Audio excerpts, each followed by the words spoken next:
Thomas Eakins was an American realist painter, photographer, art teacher, and one of the founders of American realist painting, famous for his portraits and paintings of athletes and surgeons at work. Thomas Eakins, born on July 25, 1844, his parents, his mother, Caroline, and father, Benjamin, were master letter writers and calligraphers. Thomas was an athletic child who enjoyed skating, swimming, wrestling, sailing, and gymnastics. He later used these as subjects in his paintings and encouraged it in his students. Eakins attended Central High School in Philadelphia, a leading public school of applied sciences and arts, where he excelled in mechanical drawing.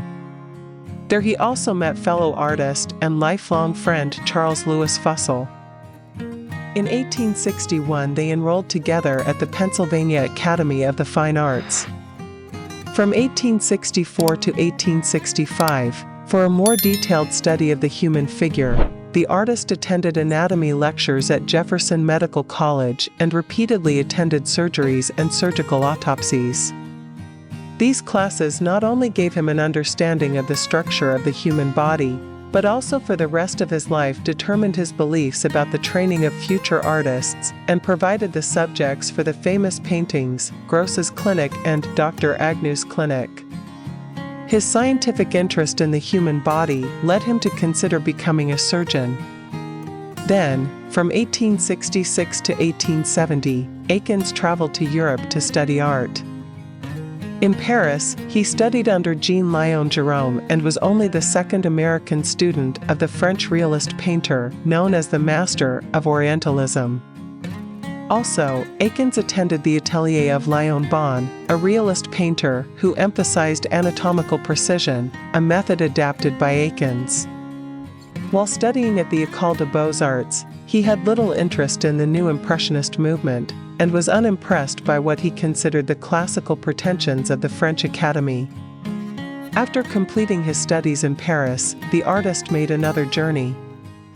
In 1869 to 1870 he visited Spain, where the strongest impression on Eakins made by the works of artists Diego Velázquez and Giuseppe de Ribera. New idols only confirmed Thomas in the opinion that it is necessary to write realistically and on a large scale. In Seville in 1869 he painted Carmelita Requena, a portrait of a 7-year-old gypsy dancer painted more freely and colorfully than his Paris sketches. In the same year, he attempted his first major oil painting, a street scene in Sevilla in which he first encountered the complexities of the scene observed outside the studio. Eakins learned the techniques and methods of the French and Spanish masters and began to formulate his own artistic vision. Eakins' first works on his return from Europe included a large group of rowing scenes, all 11 oil and watercolor works, of which the first and most famous is the Champion Single Skulls, Max Schmidt and a Single Skull, 1871. Both the subject of the painting and his technique attracted attention. The choice of a modern sport was a shock to the artistic conventions of the city. Thomas Eakins' first known sale was the watercolor Sculler 1874.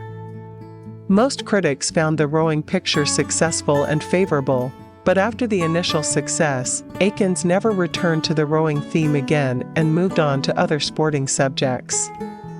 At the same time as he made these initial projects and street themes, Eakins created a series of Victorian home interiors where he portrayed his father, sisters, or friends as characters.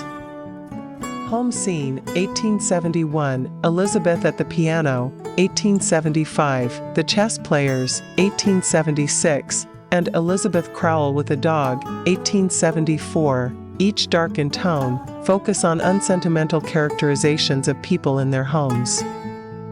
Beginning in 1876, Eakins began a new phase in his life. He returned to the Pennsylvania Academy of the Fine Arts in his native Philadelphia to teach as a volunteer. In 1878, he became a full-time professor, and in 1882, the Academy's director, and began teaching drawing and painting on a full-time basis at his academy.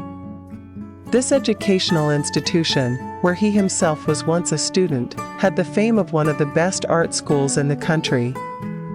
And, strangely enough, Eakins with his unusual teaching methods only contributed to the spread of such fame among young people who cherished the hope of becoming artists. His teaching methods were controversial. He ruthlessly banished plaster models from his classroom, insisting that students should learn to paint only live sitters. In addition, the artist charges were given a short course in charcoal drawing, after which he quickly transferred them to painting, believing that they should learn to paint in natural color as soon as practicable. He encouraged students to use photography as an aid in understanding anatomy and studying the movement of figures. Thomas Eakins students were also required to learn anatomical sketches of humans, animals, and surgical autopsies, as well as drawings that required mathematical knowledge. To aid in the study of anatomy, plaster casts were made from incisions, duplicates of which were distributed to students. Because of Eakins's dedication to his work, the course of study at the Academy became the most liberal and advanced in the world by the early 1880s. Eakins believed in teaching by personal example and allowing students to find their own way with only a brief guide. His students included artists, cartoonists, and illustrators such as Henry Ossawa Tanner, Thomas Pollock Anschutz, Edward Willis Redfield, Colin Campbell Cooper, Alice Barber Stevens, Frederick Judd Waugh, T.S. Sullivan, and A.B. Frost. The classes at the Academy were already mixed, but some parts of the courses were taught separately. Girls had access to male models who were covered only by loincloths.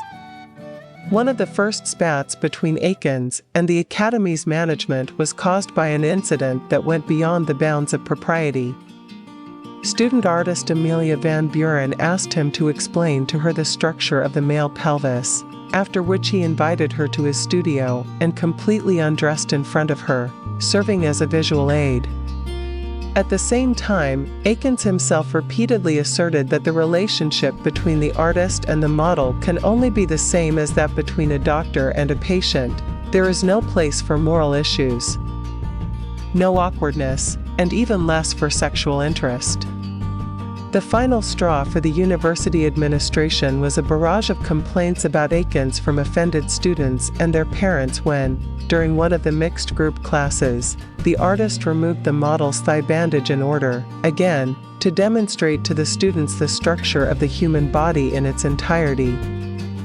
There he was severely criticized for his innovations in teaching, prompting his resignation in 1886.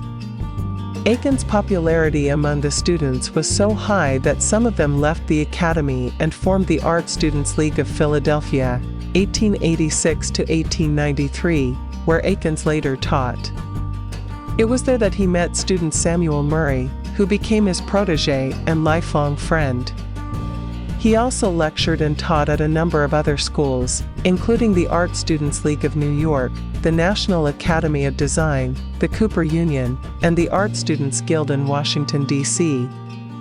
Fired in March 1895 from the Drexel Institute in Philadelphia for his repeated use of a fully nude male model, by 1898 he gradually withdrew from teaching.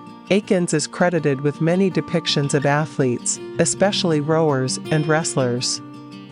Eakins was particularly interested in rendering the movements of the human body, and his fascination with photography is partly related to this. Many of Eakins' famous paintings, including Arcadia in 1883, were preceded by photographic studies. Among the most important works by Eakins are portraits in multi-figure settings, including the famous The Gross Clinic, 1875, depicting the renowned Philadelphia surgeon Samuel Gross directing an operation, apparently to remove part of a bone from a patient's femur, in front of a student-filled amphitheater at the Medical Academy. The heroic figure of Dr. Gross reads like a hymn to the achievements of human thought. This painting, one of the artist's largest works, 244 by 198 centimeters, received a less than warm reception, with the public shocked by the depiction of the realistic surgical incision and gushing blood. The painting was eventually purchased by the college for the unimpressive sum of $200. By comparison, in 2006, when the painting was put back up for sale in Philadelphia, a fundraiser was launched to save Gross's clinic, raising $30 million, allowing the Philadelphia Museum of Art and the Pennsylvania Academy of the Fine Arts to purchase the painting jointly for a total of $68 million. Other notable examples of his portraits include the Agnew Clinic, 1889, Eakins' most important commission and largest painting of another prominent American surgeon.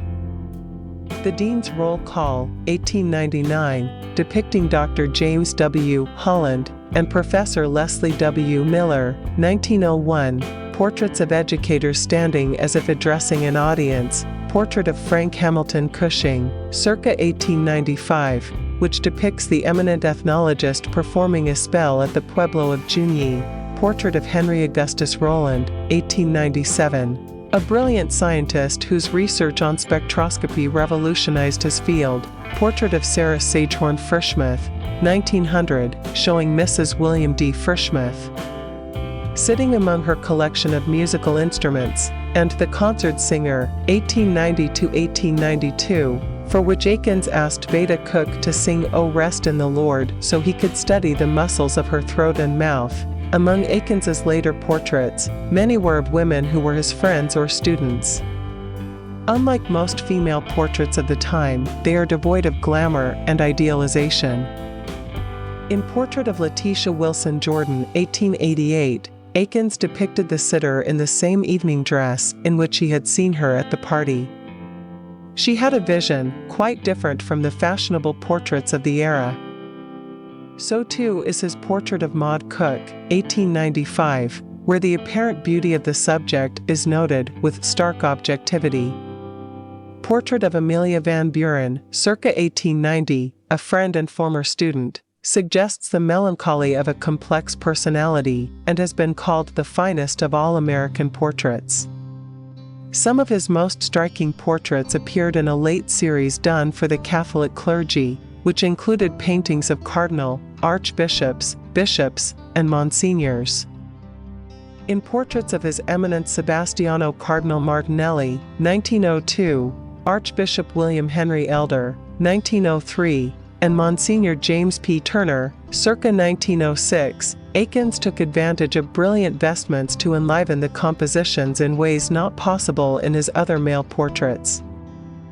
Brush Akinsa belongs also a number of significant portraits, including a portrait of Walt Whitman, 1887 to 1888, which the poet himself considered the best. In 1884, at the age of 40, Eakins married Susan Hannah McDowell, the daughter of a Philadelphia engraver.